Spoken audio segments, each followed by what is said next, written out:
Okay तो आज start करेंगे ट्रायल बैलेंस। सबसे आसान टॉपिक तुम्हारी पूरे 11th क्लास का। ठीक है, क्या है ट्रायल बैलेंस? देखो, जब हम अकाउंटिंग करते हैं तो अकाउंटिंग करते टाइम ना हम एक प्रोसेस से होके गुजरते हैं। क्या प्रोसेस होता है? जनरल बनाते हैं हम लोग, हमारा हो चुका है। जनरल के बाद हमारी सारी एंट्रीज के बेसिस पर हम क्या बनाते हैं? लेजर बनाते हैं। लेजर के बाद आपके पास लास्ट में क्या बचता है? बैलेंस सीडी बचता है, जिसे आप नीचे कैरी फॉरवर्ड करते हो बैलेंस बीडी के नाम से। उन्हीं बैलेंस ब्रॉट डाउन को यूज करते हुए हम क्या बनाते हैं? ट्रायल बैलेंस बनाते हैं। तो ये हमारे दोनों चैप्टर्स ऑलरेडी कवर्ड हो चुके हैं। ठीक है, ये हमारा आज का चैप्टर है और आज ही खत्म हो जाएगा। छोटा सा चैप्टर है, बड़ा आसान सा है, ज्यादा प्रॉब्लम नहीं होती इसके अंदर, एक ही काम करना होता है। तो देखो क्या बोला गया इसके अंदर आपको। तो ट्रायल बैलेंस है क्या? तो सबसे पहले क्या बोला गया? It is a statement. क्या बोला कि भैया ये एक तरीके की ना नॉर्मल सी स्टेटमेंट है, और इस स्टेटमेंट के अंदर होता क्या है? It is a statement of balances in the ledger account. क्या बताया था भाई? इसके अंदर जो बैलेंस बचेंगे उनसे ही क्या बनेगा तुम्हारा? ट्रायल बैलेंस बनेगा। तो जो भी यहां पे हम क्या बनाते थे, जो भी यहां पे बैलेंसेस बचे जिनको हम क्या बोलते थे? बैलेंस कैरीड डाउन, इनके जो ये वैल्यूज आई हैं इन्हीं को इस्तेमाल करके हम क्या बनाते हैं? ट्रायल बैलेंस बनाते हैं। स्टेटमेंट में सेम बात लिखी हुई है कि जो भी लेजर अकाउंट बनाओगे या फिर जो भी कैश बुक बनाओगे, क्योंकि कैश बुक जो है ना वो आपने बिना जनरल के बनाई थी, है ना। जब हमने कैश बुक वाला चैप्टर किया था तो क्या आपने पहले जनरल एंट्री करी थी? नहीं करी थी, क्योंकि कैश बुक में जनरल एंट्री करने की जरूरत ही नहीं, आप डायरेक्टली लेजर बना रहे थे। तो कैश बुक में जो भी कैश बुक का बैलेंस बचेगा वो डायरेक्टली लेजर के अंदर बनता है कैश बुक, और वो डायरेक्टली आप उसका जो बैलेंस से बैलेंसिंग फिगर बचता था बैलेंस सीडी, वो हम कहां ट्रांसफर करने वाले हैं? ट्रायल बैलेंस के अंदर। ठीक है, तो ट्रायल बैलेंस के अंदर कैसे ट्रांसफर हो गया? क्या लिखा है?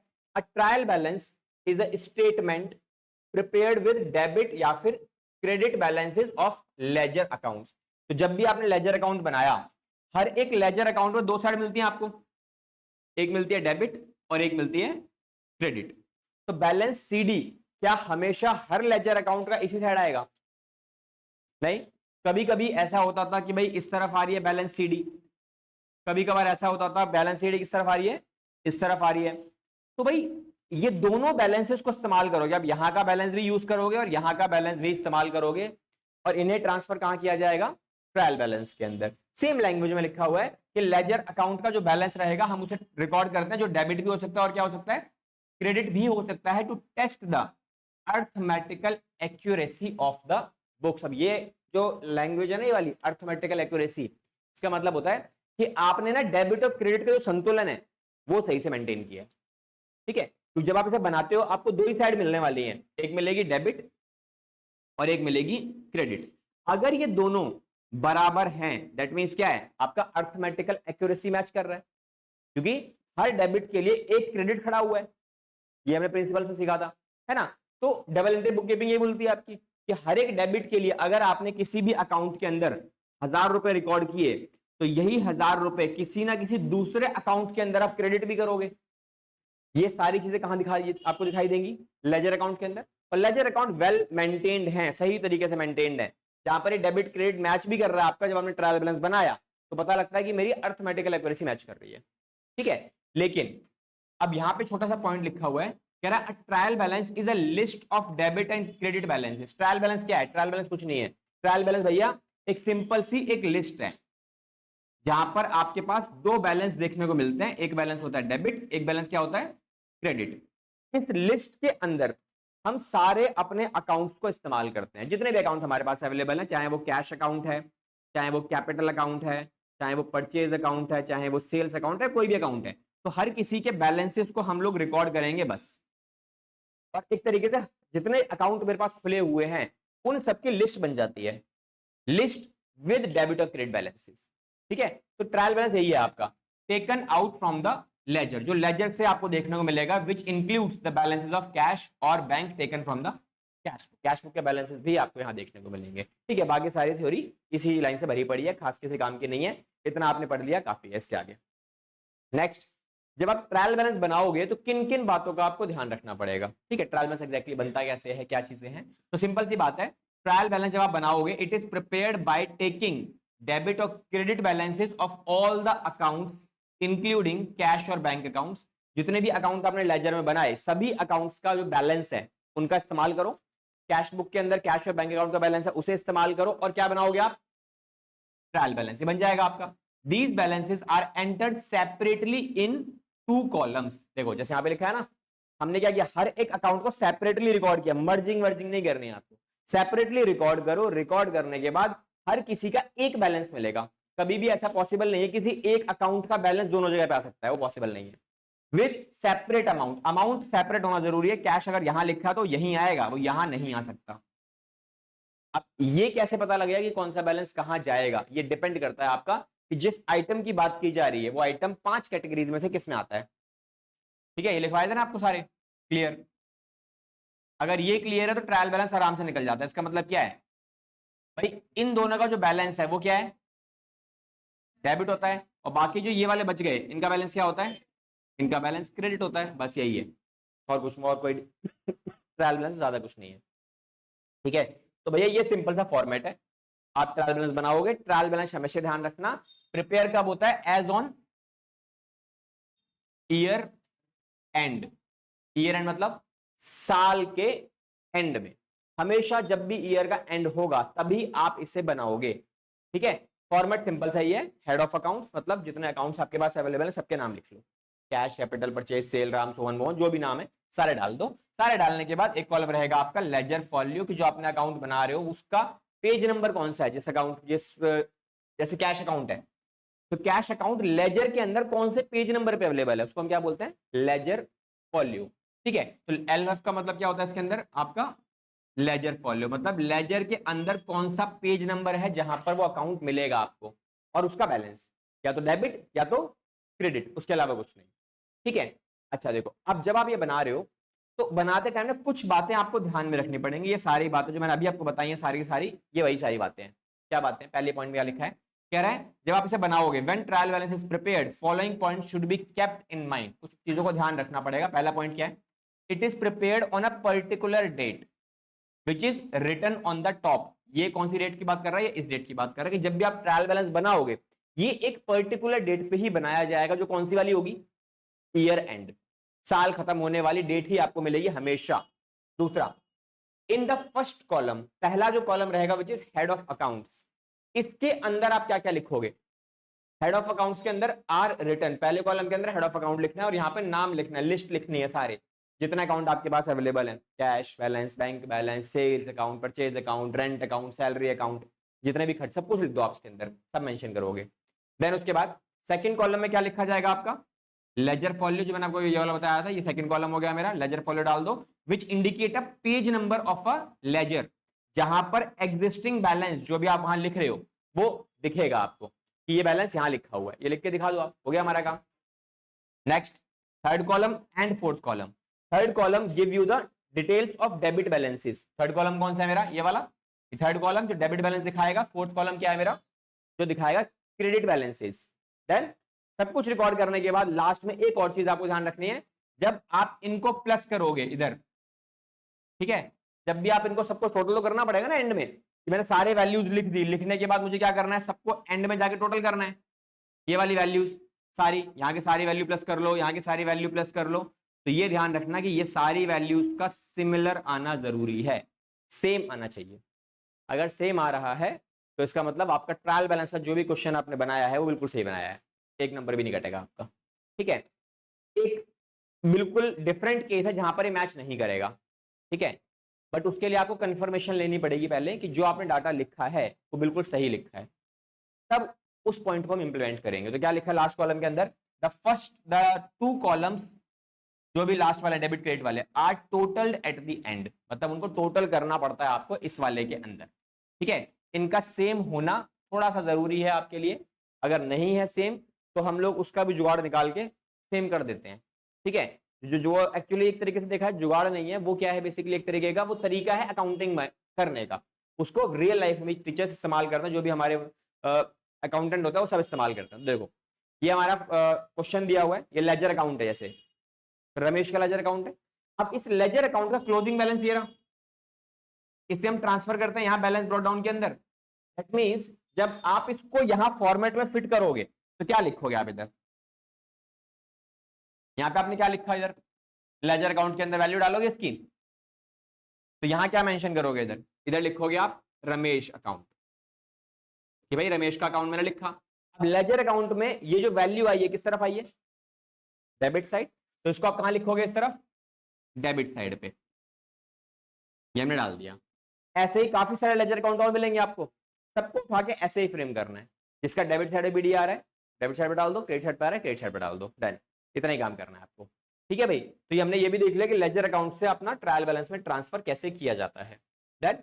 तो ये छोटी छोटी चीजें जो आपको अपने लेजर को बनाते टाइम कुछ पर्टिकुलर चीजें जो आपको ध्यान रखनी है, तो ये आपको हमेशा पता होना चाहिए कि क्या क्या चीजें हैं। अब ये सोचिए वो चीजें हैं जो आपके जब हम लेजर अकाउंट बनाते हैं ना, ये पर्टिकुलर पता है क्या है, ये सारी जो डाटा लिखा हुआ है ये आपका इसी के ऊपर बना हुआ है, ये वाला इसके ऊपर क्लियर के ऊपर। जैसे क्या लिखा है, परचेज अकाउंट का बैलेंस हमेशा डेबिट होता है। क्यों होता है डेबिट भाई,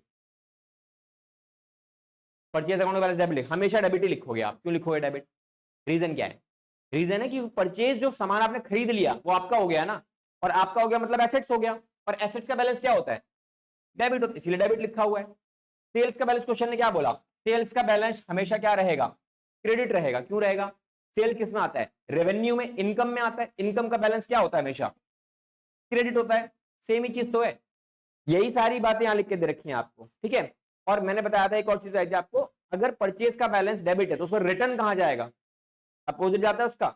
ये पॉइंट भी लिख के दे रखा है इसने, क्या लिखा है, रिटर्न इनवर्ड अकाउंट या फिर सेल्स रिटर्न, इनका बैलेंस क्या होता है, हमेशा डेबिट बैलेंस। क्यों होता है डेबिट बैलेंस, भाई आपका सामान बिका हुआ वापस आ गया, नुकसान हो गया ना, तो नुकसान कहां जाते हैं, एक्सपेंसेस की कैटेगरी में जाते हैं, तो फिर डेबिट हो गया तुम्हारे पास। सिमिलरली रिटर्न आउटवर्ड मतलब परचेज रिटर्न, आपने सामान खरीदा था, एसेट्स हुआ, अब वो सामान आपने वापस कर दिया तो आपके एसेट्स की वैल्यू कम हो जाती है, तो एसेट्स कम होंगे तो कहां जाएंगे, क्रेडिट साइड पे। सेम सेम वही वाले पॉइंट है, ठीक है। जीएसटी में आपको करा रहा था एक टाइम पे, तो जीएसटी में आपको बोलता है इनपुट वाला सेक्शन क्या होता है तुम्हारा, एसेट्स, याद है लिखवाया भी था जीएसटी वाला जो नोट्स लिखवाया था वहां देख लेना एक बार। इनपुट जीएसटी जब भी मिलेगा वो एसेट्स का पार्ट है, क्यों होता है उसका रीजन बताया था आपको। तो जब भी इनपुट जीएसटी आएगा वो कहां जाएगा, डेबिट जाएगा। क्यों जाएगा डेबिट, लॉजिक क्या है कि वो एसेट्स है। और आउटपुट वाला लाइबिलिटी बनता है, क्यों लाइबिलिटी बनता है, बिकॉज वो आपका पैसा नहीं है, आउटपुट वाला कस्टमर को सामान बेचा, कस्टमर ने आपको जीएसटी पे किया, वो जीएसटी आप कस्टमर से लेके कहां पे कर रहे हो, सरकार को दे रहे हो, दैट मींस वो आपके लिए तो लाइबिलिटी एक तरीके से, और ऑल द लाइबिलिटीज कहां जाती हैं, क्रेडिट साइड में। यही बैलेंस उसने भी डाल दिया निकाल के, ठीक है। क्वेश्चन ने क्या बोला, ओपनिंग स्टॉक का जो बैलेंस है वो कहां जाएगा, हमेशा डेबिट जाएगा। क्यों जाएगा, कि जो सामान ओपनिंग स्टॉक है, ओपनिंग स्टॉक का मतलब क्या है, जो पिछले साल बिका नहीं, पिछले साल का क्लोजिंग इस साल का ओपनिंग बनता है, ये तो क्लियर है। और जो सामान पिछले साल आपके पास था वो था तो आप ही का, करंट ईयर में तो आप ही का रहेगा, you are the owner of that particular assets. Owner मतलब मालिक आप ही हो, तो जो चीज आपकी है वो एसेट्स है आपके लिए, और एसेट्स कहां जाते हैं सारे, डेबिट साइड पे। तो वही तो रूल है, ये चीजें लिखी हुई है, एक बार पढ़ लेना, फालतू में दे रखी है, वैसे तो किसी काम की है नहीं हमारे लिए, ठीक है, क्योंकि ये सारी चीजें पता है हमें। ये देखो सामने सारी सब चीजें वही लिखी हुई, क्या लिखा है, अकाउंट ऑफ एसेट्स, सारे एसेट्स का बैलेंस, आगे क्या लिखा है, चाहे वो प्लांट एंड मशीनरी हो, फर्नीचर फिक्सचर्स हो, लैंड एंड बिल्डिंग हो, मोटर कार हो, गुडविल हो, trademark, patent, copyright, cash in and cash out bank, इनका बैलेंस क्या लिखा है, डेबिट। क्यों, ये तो पता ही है ना, ये रहा कैश बैलेंस, सारे एसेट्स कहां जाते हैं, डेबिट में जाते हैं। इसका उल्टा उसने क्या बोला, सारे लायबिलिटी अकाउंट्स का जो बैलेंस है, चाहे वो कैपिटल हो, लोन, क्रेडिटर्स, एक्सपेंसेस पेएबल, सबका बैलेंस क्या होगा, क्रेडिट। ये भी बताया हमें कि लायबिलिटीज का बैलेंस सारा क्या होता है, क्रेडिट, क्रेडिट लिखेंगे हम तो, है ना। इनकम हो चाहे गेन हो, सबका बैलेंस क्या होगा, क्रेडिट। रीजन रेवेन्यू, सारे क्रेडिट ही होते हैं, ठीक है। सारे एक्सपेंसेस और लॉसेस का बैलेंस क्या होता है, डेबिट होता है, पता है हमें एक्सपेंसेस डेबिट ही होते हैं, ये डेबिट बैलेंसेस। पूरा ट्रायल बैलेंस देखो, ये इतना बड़ा पेज दे रखा था, इस पूरा टेबल की जगह पे अगर ये छोटा सा क्लियर वाला फॉर्मेट दे देते पूरा सब पूरा निमट जाता, ठीक है। बट हाँ जगह तो चाहिए ना भरने के लिए, कॉपी किताब भरनी है भाई तुम्हें अपनी, ठीक है जी। तो टीचर ये वाला पॉइंट लिखवाया तो आगे लिख लो भाई सारी चीजें। तो आप इसकी जगह पे इस पर फोकस करो कि क्लियर एग्जैक्टली काम कैसे करता है, ठीक है। कैपिटल बैलेंस पता होना चाहिए आपको, लायबिलिटीज का पता होना चाहिए, एसेट्स का पता होना चाहिए, आपका रेवेन्यू का पता होना चाहिए। ये पता है तो ट्रायल बैलेंस बन ही जाएगा अपने आप, सारे पॉइंट्स वही हैं आपके, ठीक है। और ये हम ऑलरेडी काफी बार कर चुके हैं। चलो अब आ जाओ सीधा प्रैक्टिकल क्वेश्चंस के ऊपर। तो देखो भाई ये हमारा प्रैक्टिकल क्वेश्चन अवेलेबल है, अब इसमें क्वेश्चन नंबर 1 करें, बिल्कुल बेसिक से स्टार्ट करने वाले हैं। तो क्वेश्चन नंबर 1 क्या करना है, कैसे करना है, क्वेश्चन की डिमांड क्या है, सिंपल सी डिमांड है कि भैया बताओ ट्रायल बैलेंस बना दो। ये डाटा दिए हुए हैं आपको, सारे अकाउंट हमने बना दिए हैं, लेजर अकाउंट बना दिए हैं, उनके बैलेंसेस भी बना के दे दिए हैं। अब आपको बस ये पता करना है कौन सी वैल्यू कहां ट्रांसफर की जाएगी, इनको यूज करो और ट्रायल बैलेंस बनाओ। तो बनाते हैं ट्रायल बैलेंस, कौन सी बड़ी बात है। ठीक है, देखो सॉल्यूशन नंबर 1 क्या बना रहे हो आप, you are preparing a trial balance. अब ट्रायल बैलेंस जब आप बनाते हो उसके नीचे हमेशा मेंशन करना एज ऑन, डेट दे रखी है अच्छी बात है, नहीं दे रखी है आप यहाँ पे ऐसे यूज कर सकते हो। ठीक है, तो एक कॉलम LF का, फिर उसके बाद डेबिट और क्रेडिट, बस हो गया हमारा काम, डेबिट एंड क्रेडिट और ये LF। यहां आप लिखोगे हेड ऑफ अकाउंट्स। ठीक है जी, अब क्या करना है, डाटा दिया हुआ है, नाम दिए हुए हैं, सारे नाम लिख दो एक एक करके, एज इट इज चिपका दो लाइन से एकदम। ठीक है, क्या क्या है,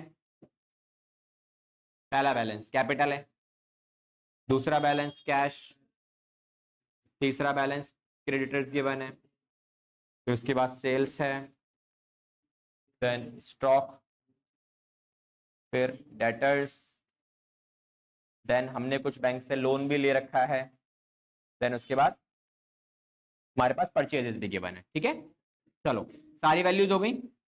अब सारी वैल्यूज होने के बाद अब बस आपको क्या करना है, इनको पढ़ते हुए इनका बैलेंस कहां जाएगा, डेबिट या क्रेडिट, बस ये बताना चाहिए आपको। वो उसके लिए क्या यूज करोगे आप, क्लियर। ठीक है, कैपिटल कहां जाएगा, क्रेडिट साइड पे उठाओ और वैल्यू डाल दो क्रेडिट साइड पे, कितनी वैल्यू आने वाली है, 5 लाख। लो जी, हो गया हमारा काम, 5 लाख। ठीक है, कैश कहां जाएगा, कैश होता है एसेट्स, जो कैश है वो तो आप ही का है ना, आप ही जेब में रखा हुआ है, तो वो एसेट्स में जाएगा और ये डाल देंगे 1,80,000 रुपए डेबिट में।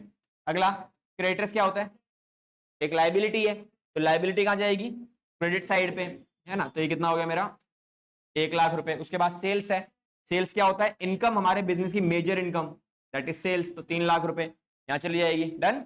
अच्छा अगला स्टॉक्स कहां जाएगा, स्टॉक्स डेबिट, हमारा एसेट्स हमने खरीद रखा है, तो 70,000 रुपए का एसेट्स आ गया। Debtor, debtors are the debit because जिससे पैसा लेना है, ऑफिशियली राइट मेरा बन चुका है पैसा लेने का, तो मेरा एसेट्स ही है। देखो हर चीज जिस पर ऑफिशियली राइट हमारा बन गया है वो सब एसेट्स में आता है। ठीक है, सिमिलरली बैंक लोन कहां जाएगा, बैंक लोन मतलब कर्जा, लाइबिलिटी, तो लाइबिलिटी कहां जाएगी, क्रेडिट साइड पे 1,50,000 रुपए की।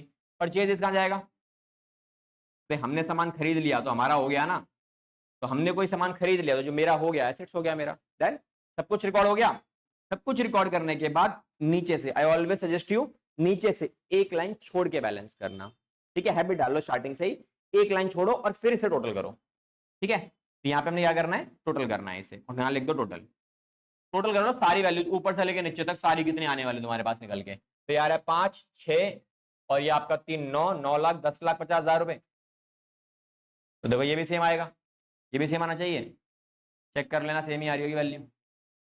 ठीक है, सेम आ रही है, 2, 8, 9, 9 और 1,50,000, 10,50,000 रुपए हो गया हमारा काम, 10.5 लाख रुपए टोटल मैच कर गया आपका। ठीक है, तो ये आपका मैच कर गया और आपको इतना ही काम करना है इस पूरे चैप्टर के अंदर, बस यही आपके पास करना है, ये लिख लो।